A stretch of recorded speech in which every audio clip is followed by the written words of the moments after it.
1950. Here it is, folks. We are in the 50s. Well, it's considered to be the beginning of the end of the old system, but it's probably going to be gradual, right? I mean, the winner this year is probably Disney or Warner Bros. Or MGM or all those funny animals comedies that we've all seen before. In fact, let's see what it is right now.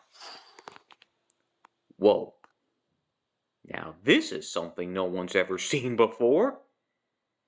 Debuting in the middle of 1950, directed by mainstay Robert Bo Cannon, from the UPA studio, Gerald McBoing Boing is the finest example of the studio's limited animation experiment. Featuring a story written by Dr. Soyce Geisel and his favorite assistant Phil Eastman, McBoing Boing was a boy who spoke only in onomatopoeias and suffered greatly for it. Until, that is, he finds his place in the world as a radio man.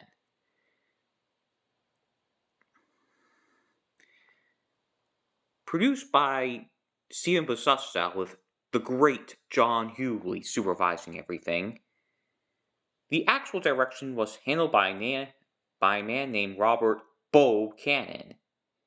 Cannon previously worked for Warner Brothers and MGM, and left for UPA right when it was beginning. He would eventually become the studio's top director, and would work there until 1958.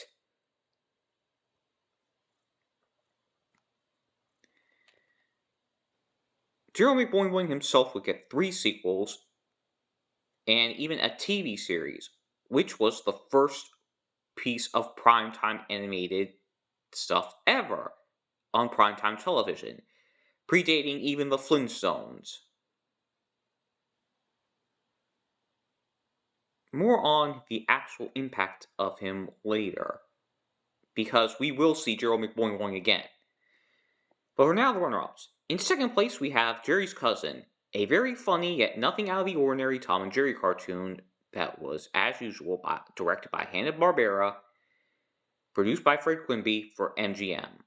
Jerry's identical clothed cousin Muscles comes in, and seeing that and hearing that Jerry is unusually having trouble with Tom, which is something he usually doesn't do, he comes in and beats the crap out of Tom.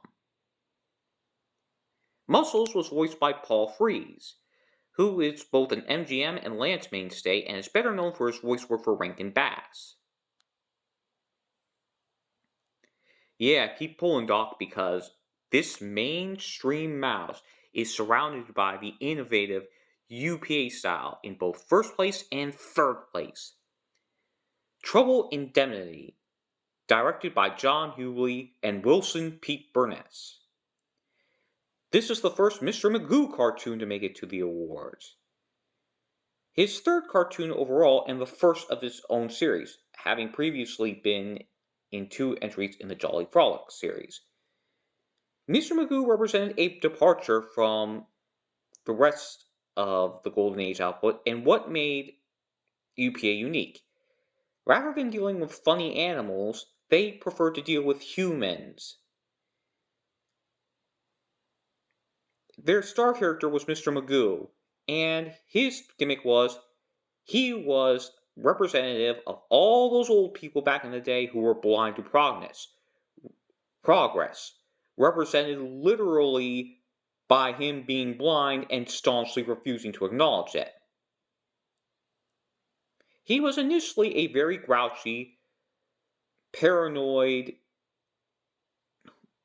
old coot until around 1952 or so, in which he was redesigned and repersonalized into something more senile and well-meaning, but still stubborn.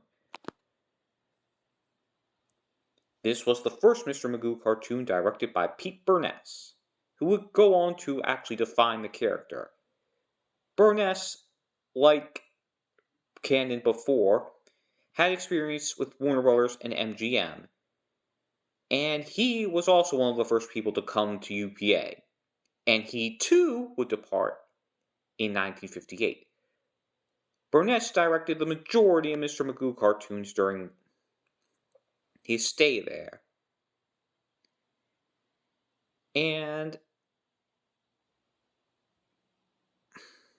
it was basically what happened with MGM.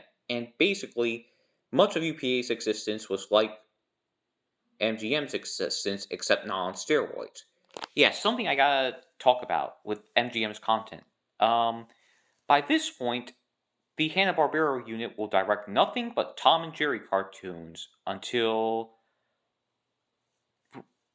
the studio closes down, with a few exceptions here and there, while Tex Avery's unit will direct all the stuff that isn't Tom and Jerry.